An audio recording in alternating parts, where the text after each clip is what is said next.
Kumbai, mi nome está Zoraida Molina Arendel. Salmo 141, explicação.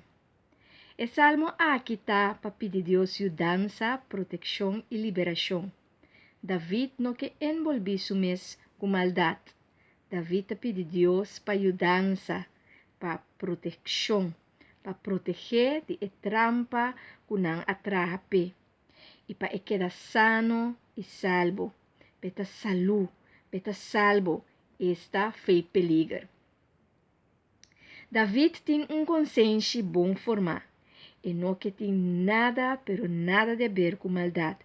E ele pede a Deus em versículo 3 e 4 para atender para alejar seu coração fora de maldade.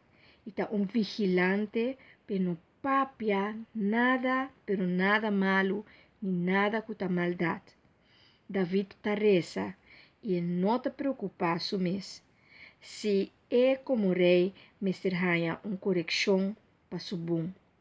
David a demonstrar sua humildade e grandeza do Senhor, e que está na paz com Deus, e que viva uma vida justo, recto e bom. O salmo aqui estava usa como uma oração de anoite para David não envolver seu mês com maldade.